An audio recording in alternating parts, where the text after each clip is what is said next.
तो एक तरफ देवेंद्र फडणवीस हैं, दूसरी तरफ नवाब मलिक हैं, यानी कि ये पहले जो केस आपको एनसीबी वर्सेस एनसीपी नजर आ रहा था, ये केस अब बीजेपी बनाम एनसीपी हो गया है। एक तरफ शरद पवार की पार्टी है जिसकी तरफ से नवाब मलिक जो है वो आरोप लगा रहे हैं, दूसरी तरफ बीजेपी है, देवेंद्र फडणवीस हैं जो इन आरोपों का जवाब दे रहे हैं और अपनी तरफ से कुछ नए आरोप लगा रहे हैं।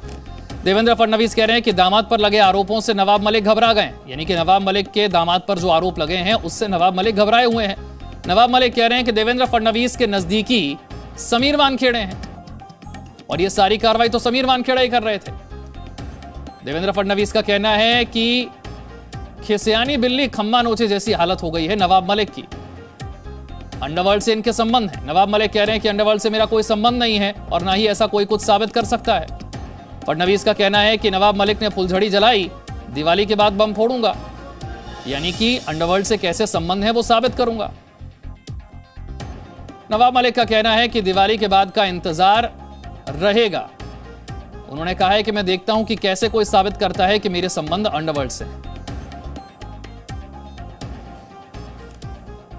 मेरे 3 सहयोगी इस वक्त मेरे साथ जुड़ रहे हैं। सबसे पहले राजीव, देवेंद्र फडणवीस ने जो बात कही थी कि दिवाली के बाद बम फूटेगा, कि आज वो दिन है जब देवेंद्र फडणवीस खुलासा करेंगे जो आरोप उन्होंने लगाया था कि अंडरवर्ल्ड से संबंध है नवाब मलिक के।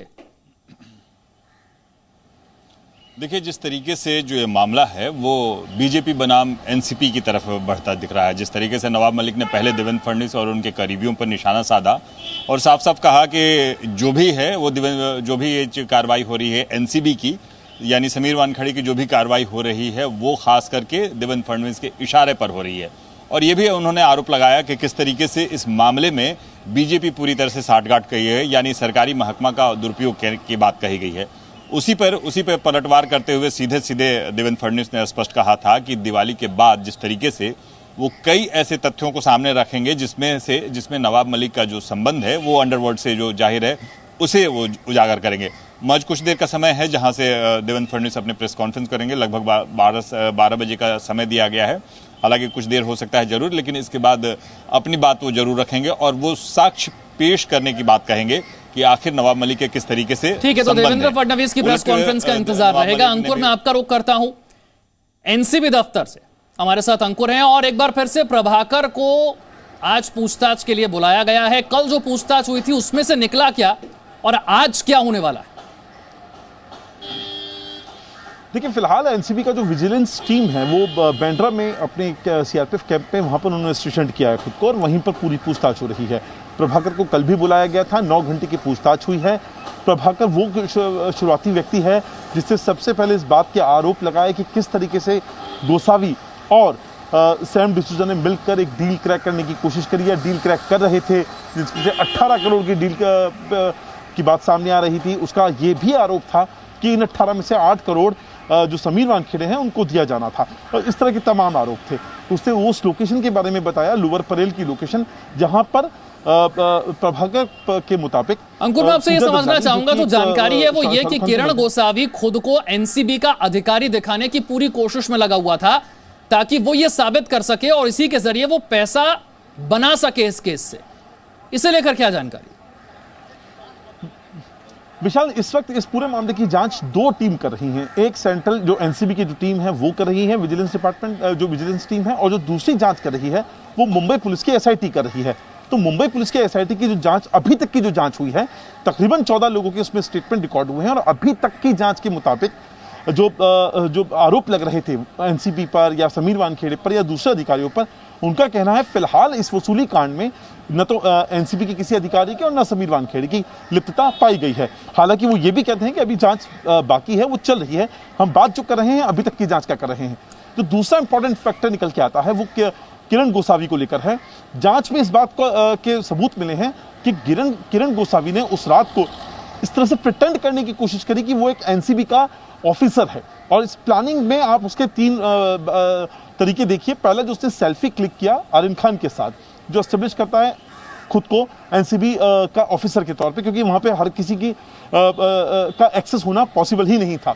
दूसरा, उसने आर्यन खान का एक ऑडियो क्लिप अपने मोबाइल में रिकॉर्ड किया, ये भी उसके प्लानिंग का ही हिस्सा था। तीसरा, उसको पता था जब यहां से खबर ऑलरेडी मीडिया के पास जा चुकी है और एनसीबी दफ्तर के बाहर तमाम मीडिया इस वक्त मौजूद हैं, तो जो व्यक्ति हाथ पकड़ के लेके जाएगा आर्यन खान का, वो एनसीबी का अधिकारी ही होगा।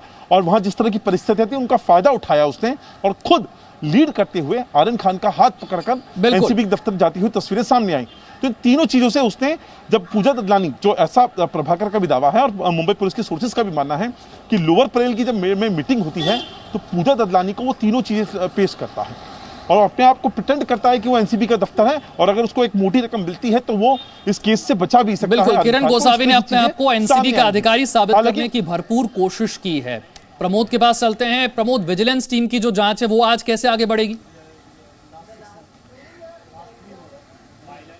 देखिए, विजिलेंस टीम अभी तक इस मामले में कुल 13 से ज़्यादा लोगों के स्टेटमेंट रिकॉर्ड कर चुके हैं, जिसमें से कई सरकारी अधिकारी हैं और बाकी के जो प्राइवेट पर्सन हैं उनके थे।